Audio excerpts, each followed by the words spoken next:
Assalamualaikum warahmatullahi wabarakatuh. Selamat malam Bapak dan Ibu semua. Perkenalkan kami dari kelompok 11. Ada saya, Viola Mayasari, kemudian ada Randi Mahesa Putra, dan ada Riko Zuhendri Effendi. Pada kesempatan kali ini, kami dari kelompok 11 akan mempresentasikan terkait dengan materi perkuliahan manajemen SDM. Tema yang akan kami sampaikan hari ini adalah terkait dengan reposisi dan perubahan peran fungsi MSDM. Lalu, apa itu reposisi? Berikut kita simak penjelasannya. Reposisi dan perubahan peran fungsi dalam manajemen SDM terjadi karena praktek dan kebijakan yang dilakukan tidak sesuai dengan situasi dan kondisi saat ini. Membahas mengenai peran dan fungsi baru SDM tidak terlepas dari perubahan lingkungan bisnis global yang terjadi pada dekade ini. Perubahan lingkungan bisnis yang sangat cepat dan sangat dramatis inilah yang secara langsung merubah paradigma mengenai peran, fungsi kepemimpinan sumber daya manusia dalam suatu organisasi atau perusahaan.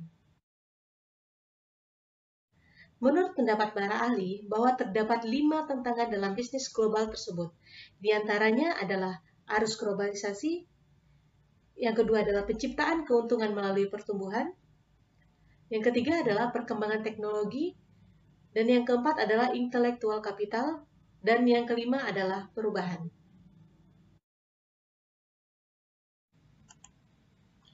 Menurut pendapat para ahli, bahwa terdapat 5 tantangan dalam bisnis global, diantaranya yaitu yang pertama adalah arus globalisasi. Globalisasi menciptakan suatu lingkungan yang tidak dibatasi oleh jarak, ruang, dan waktu. Suatu perusahaan atau organisasi dituntut untuk mampu berpikir secara global dengan mengalirkan dan mengatur sumber daya manusia, ide-ide, produk, dan informasi ke seluruh dunia.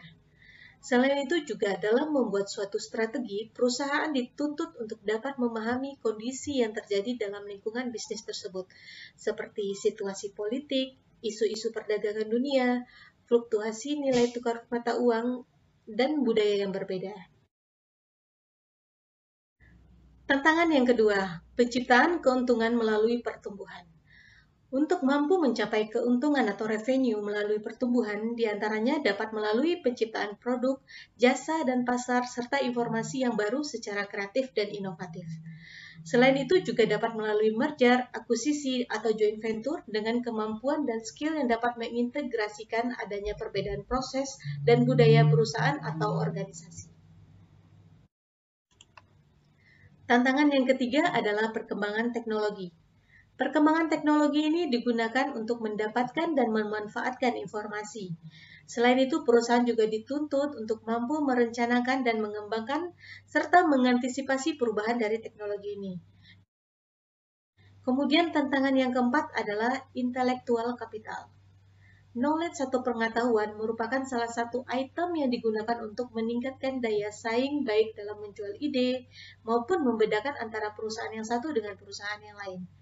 Perusahaan yang sukses merupakan perusahaan yang mampu menarik dan mengembangkan serta mempertahankan individu yang mampu mengembangkan organisasi secara global, responsif terhadap pelanggan dan perubahan teknologi. Kemudian tantangan yang kelima dalam bisnis global adalah perubahan atau change. Perubahan lingkungan bisnis yang seringkali tidak mampu diprediksi menuntut perusahaan untuk mampu belajar dengan cepat, berinovasi secara berkelanjutan, menciptakan strategi-strategi baru, mendeteksi dengan cepat adanya perubahan tren, dan membuat keputusan yang tepat dan cepat dalam menangkap peluang bisnis. Hubungan antara tenaga kerja dengan perusahaan sebagai profesional dan employee mengindikasikan telah terjadi perubahan paradigma baru mengenai peran dan fungsi sumber daya manusia. Perubahan ini dimaksudkan untuk menjawab tantangan perubahan lingkungan ekonomi dan bisnis yang semakin tidak dapat diprediksi. Untuk menjawab tantangan bisnis tersebut diperlukan adanya peran dan fungsi baru sumber daya manusia. Bukan hanya peran administratif, namun melangkah lebih jauh pada peran dan fungsi bisnis dan strategis. Baiklah, kami akan melanjutkan materi selanjutnya mengenai Human Resource Champion. Pada materi ini, terdapat 5 chapter yang akan membahas mengenai Human Resource Champion. Kita masuk ke chapter yang pertama, yaitu Multiple Role Model Concept. Nah, pada gambar ini kita melihat bersama-sama ada dua sumbu. Yang sumbu pertama itu kita lihat fokusnya terhadap tujuan jangka panjang dan tujuan jangka pendek. Nah, untuk sumbu yang kedua itu berfokus ke pengelolaan proses dan pengelolaan SDM. Dari kedua sumbu ini bisa melukiskan 4 peran utama SDM tersebut. Nah, untuk lebih jelasnya akan kita bahas satu persatu. Yang pertama, mitra strategis. Peran ini menitik beratkan pada kemampuan unit SDM mendorong manajer lain dalam mendistribusikan tanggung jawab dalam rangka melaksanakan diagnosis organisasi. Yang kedua, ahli administrasi. Peran ini menitik beratkan pada kemampuan unit SDM menata ulang proses kerja agar menjadi lebih baik. Yang ketiga, pendorong semangat pegawai. Berfokus pada penciptaan keseimbangan antara permintaan dan sumber daya yang dimiliki. Dan yang keempat, agen perubahan. Peran ini menitik beratkan pada kemampuan menguasai teori dan melaksanakannya guna mendukung perubahan dalam organisasi.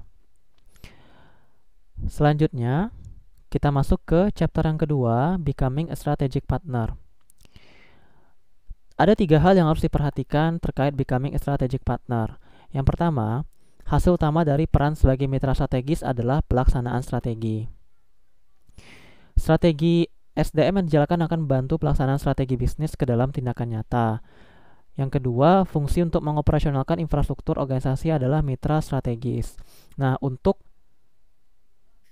unit SDM menjadi mitra strategis ketika berpartisipasi dalam proses penentuan strategi bisnis. Dan yang ketiga, tindakan utama dari manajer SDM adalah menerjemahkan strategi bisnis organisasi ke dalam strategi SDM. Sebagai mitra strategis, unit SDM harus mampu mengidentifikasi kegiatan SDM yang mencerminkan pelaksanaan sebuah strategi tersebut. Selanjutnya, ada beberapa challenge dari becoming a strategic partner. Kita masuk yang pertama, perencanaan strategik yang hanya berada di pimpinan organisasi dan tidak terrealisasi. Menjadi mitra strategi berarti menerjemahkan strategi organisasi menjadi seperangkat tindakan organisasi guna menghadapi tantangan ini. Unit SDM harus mendorong isu-isu seputar organisasi untuk didiskusikan sebelum strategi itu diputuskan. Yang kedua, menciptakan balance scorecard. Nah, konsep ini memfokuskan pelayanan kepada berbagai macam stakeholder seperti investor, pelanggan, dan pegawai. Nah, yang ketiga, menyelaraskan perencanaan SDM dengan perencanaan bisnis. Bagaimana mengintegrasikan aktivitas SDM ke dalam strategi organisasi, yaitu di mana perencanaan SDM menjadi bagian integral dari proses perencanaan bisnis organisasi. Nah, yang keempat, waspada terhadap pemecahan masalah secara cepat. Unit SDM harus menghindari godaan untuk pemecahan masalah secara cepat yang berupa perangkap dalam bentuk benchmark dan flow. Nah, yang kelima, menciptakan sebuah kapabilitas yang berfokus dalam organisasi. Unit SDM berperan sebagai mitra strategis ketika mengidentifikasi dan memperbaiki kemampuan mengimplementasikan strategi dan mempengaruhi produk baru. Selanjutnya, kita masuk ke chapter yang ketiga, Becoming an Administrative Expert. 3 hal yang harus dipertimbangkan terkait Becoming an Administrative Expert. Yang pertama, hasil utama dari peran strategi ahli administrasi adalah efisiensi administrasi. Nah, di sini unit SDM harus yakin bahwa proses organisasi didesain untuk menghasilkan efisiensi administrasi. Yang kedua, fungsi untuk mengoperasionalkan infrastruktur organisasi adalah ahli administrasi. Nah, di sini unit SDM yang berperan sebagai ahli administrasi harus dapat memantau pengeluaran-pengeluaran yang tidak penting. Nah, yang ketiga, untuk menjadi unit SDM yang efektif, maka praktisi SDM harus memimpin kegiatan yang diarahkan kepada penataan ulang proses pekerjaan yang sedang ditangani. Nah, pada banyak organisasi, penataan ulang proses SDM ditujukan kepada bentuk organisasi SDM yang dinamakan share service. Selanjutnya, ada 2 fase terkait materi ini. Yang pertama, improving process, yaitu menerapkan prinsip penataan ulang bisnis untuk memperbaiki proses SDM. Yang kedua, rethinking HR value creation, merupakan proses berpikir ulang mengenai bagaimana menciptakan nilai bagi SDM. Selanjutnya, 3 kerangka konseptual terkait becoming an administrative expert. Yang pertama, menghindari perdebatan antara sentralisasi dan desentralisasi. Yang kedua, mendefinisikan kerangka penciptaan nilai dan pelaksanaan pilihan-pilihan. Dan yang ketiga, mendefinisikan proses penciptaan nilai. Selanjutnya, 4 mekanisme pelaksanaan yang mungkin terjadi ketika value creation. Yang pertama, penyedia pelayanan. Itu sebagai ahli administrasi, unit SDM bertugas mengolah elemen-elemen dari pelayanan yang diberikan. Yang kedua, pusat pelayanan. Pusat pelayanan ini membuat standarisasi untuk meningkatkan efisiensi di seluruh organisasi. Nah, yang ketiga, pusat keahlian, yaitu berfokus pada kegiatan transformasi, kegiatan yang membantu pelaksanaan strategi organisasi. Dan yang keempat, yaitu solusi menyeluruh. Kondisi di mana SDM memiliki keahlian teknis dapat membentuk satu tim yang tangguh. Selanjutnya, kita masuk ke chapter yang keempat, yaitu becoming an employee champion. Ada 3 hal yang harus dipertimbangkan. Yang pertama, hasil utama dari pengelolaan SDM khusus di bidang kontribusi yang diberikan oleh pegawai adalah meningkatkan komitmen dan kompetensi pegawai. Nah, di sini pegawai seharusnya diarahkan agar dapat memberikan kontribusi dengan baik untuk organisasi. Yang kedua, fungsi untuk menjalankan peran ini adalah sebagai pendorong semangat pegawai.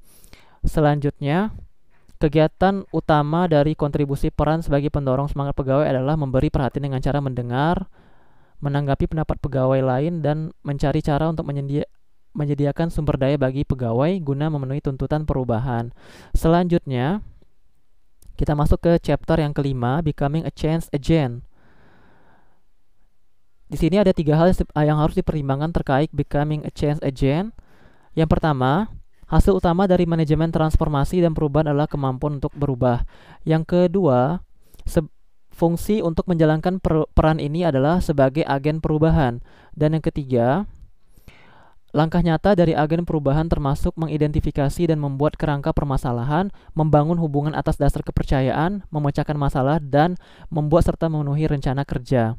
Selanjutnya, lebih lanjut, Urit menjelaskan bahwa unit SDM sebagai agen perubahan membangun kapasitas organisasi untuk menangani 3 tipe perubahan, yaitu initiative change, process change, dan culture change. Nah, di sini ada unit SDM sebagai agen perubahan harus melakukan langkah-langkah sebagai berikut ini. Selanjutnya, kita masuk ke studi kasus tentang perusahaan SP. Nah, di sini ada 7 kategori terkait perusahaan SP dalam mengupgrade sumber daya manusianya. Yang dulunya SP pernah mengalami kegagalan. Yang pertama itu keunggulan kompetitif, yang kedua itu dampak keuangan, yang ketiga itu pandangan global, yang keempat itu berinovasi, yang kelima itu mengelola perubahan, yang keenam itu meningkatkan kualitas hidup, dan yang ketujuh itu memberikan pelayanan yang terbaik. Nah, jadi kesimpulannya, dalam menghadapi persaingan yang semakin ketat, perusahaan harus dapat mengolah sumber daya manusia dengan baik agar memiliki keunggulan bersaing. Untuk itu diperlukan perubahan peran manajemen sumber daya manusia tidak hanya sebagai ahli administratif, tetapi juga sebagai mitra strategis, employee champion, dan agen perubahan. Saya akan mencoba menjelaskan tentang reposisi fungsi sumber daya manusia. Reposisi peran sumber daya manusia menjadi penting karena salah satu tujuan yang dicapai adalah mendapatkan praktik sumber daya manusia yang kuat di organisasi. Reposisi peran sumber daya manusia dilakukan melalui 2 cara, yaitu melalui reposisi perilaku dan reposisi kompetensi sumber daya manusia. Reposisi perilaku dilakukan melalui implementasi strategi oleh organisasi, seperti strategi diferensiasi, strategi fokus, dan strategi biaya rendah. Sementara itu, reposisi kompetensi dilakukan melalui pemberian perhatian pada kompetensi input, kompetensi transformasional, dan kompetensi output yang sesungguhnya, merupakan implementasi dalam praktik manajemen sumber daya manusia. Reposisi dan perubahan peran fungsi dalam Departemen Sumber Daya Manusia terjadi terutama karena praktek dan kebijakan yang dilakukan tidak sesuai dengan situasi dan kondisi saat ini, terutama dalam mencapai keunggulan kompetitif.